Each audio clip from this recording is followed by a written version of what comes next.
மணப்பெண்ணின் பிரத்யேகமான திருமணம் விவாஹா தி சென்னை சில்க்ஸ்.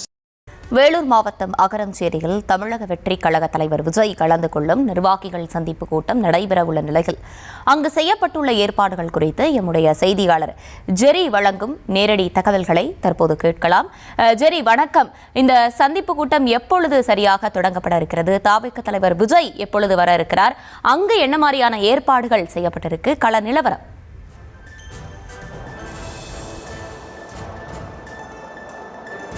வணக்கம். இன்று தாவேக தலைவர் விஜய் வேலூர் அகரம்சேரியில் நிர்வாகிகளை சந்திக்க இருக்கிறார். அதற்கான ஏற்பாடுகள் 3 நாட்களாக நடைபெற்றது. அதாவது இந்த நிகழ்ச்சியில்தான் திறந்தவெளி மைதானத்தில் தொண்டர்களை சந்திக்கும் பொழுது டென்ட் ஏற்பாடு செய்யப்பட்டிருக்கிறது. அதாவது 4900 பேர் மட்டுமே பங்கேற்பதற்காக QR கோடுடன் அடங்கிய பாஸ் வழங்கப்பட்டிருக்கிறது. 5000 பேர் கூட இங்கே அனுமதிக்கப்படக்கூடாது என்பதற்காகவே 4900 பேருக்கு மட்டுமே பாஸ் வழங்கப்பட்டு 500 மீட்டர் முன்பாகவே அவர்கள் பரிசோதனை செய்யப்பட்டு தான் இங்கே அனுமதிக்கப்படுகிறார்கள். சரியாக 12 மணிக்கு விஜய் நிகழ்ச்சி நடைபெறக்கூடிய இந்த திடலுக்கு வருவார். 12லிருந்து 1 மணிக்குள்ளாகவே அவர் நிர்வாகிகளிடையே பேசுவார் என்றும் கூறப்படுகிறது. இந்த நிலையில்தான் தாவேக தலைவர் விஜய் அவருடைய இல்லத்திலிருந்து புறப்பட்டிருக்கிறார். அதாவது போலீசார் இந்த நிகழ்ச்சிக்கு அனுமதி வழங்குவதற்கு ஏறத்தாழ 20க்கும் மேற்பட்ட நிபந்தனைகளை விதித்திருந்தார்கள்.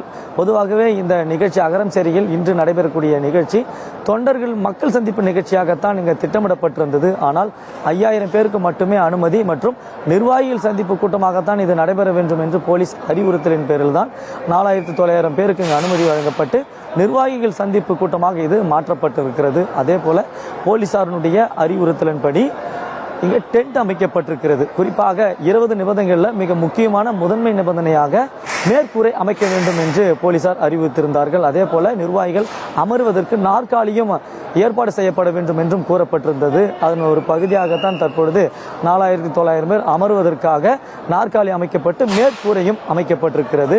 மேற்கூரை உள்ளே விஜய் பேசுவதற்காக பேருந்து பிரச்சார வாகனம் இருக்கிறது. அந்த பிரச்சார வாகனத்தின் மேல் ஏறி நின்று தான் விஜய் பேச இருக்கிறார்.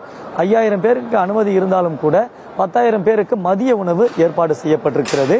தொண்டர்கள் அமரக்கூடிய இடத்திற்கே தண்ணீர் பாட்டில்கள் கொண்டு வந்து சேர்க்கும்படியாக ஏற்பாடுகளும் செய்யப்பட்டிருக்கிறது. அதே போல இந்த திடலை சுற்றி இருக்கக்கூடிய பல்வேறு பகுதிகளில் சின்டெக்ஸ் டேங்க் அமைக்கப்பட்டு அங்கேயும் குடிநீர் வசதிகள் ஏற்பாடு செய்யப்பட்டிருக்கிறது. விஜய் வருவதற்காக பிரத்யேக வழி ஏற்பாடு செய்யப்பட்டு ஒட்டுமொத்த திடலை சுற்றியும் VIP என்ட்ரி மற்றும் பார்க்கிங் வசதிக்கு மட்டுமே 1000 தன்னார்வலர்கள் பாதுகாப்பு பணியில் ஈடுபடுத்தப்பட்டிருக்கிறார்கள். அதே போல போலீசாரும் பல்வேறு பகுதிகளிலிருந்து வரவழைக்கப்பட்டு ஏறத்தாழ 1500 காவலர்கள் பாதுகாப்பு பணியில் ஈடுபடுத்தப்பட இருக்கிறாங்க. சரியாக 12 மணிக்கு விஜய் வருவார் எனவும் 12லிருந்து 1 மணிக்குள்ளாக விஜய் பேசுவார் எனவும் கூறப்படுகிறது. நிர்வாகிகள் ஒவ்வொருவராக வர தொடங்கி இருக்கிறார்கள். திடலினுடைய நுழைவு பகுதியில் பாஸ் கொடுக்கப்பட்டு அந்த பாஸை பரிசோதித்த பின்னரே நிர்வாகிகள் அனுமதிக்கப்பட்டு வருகிறார்கள்.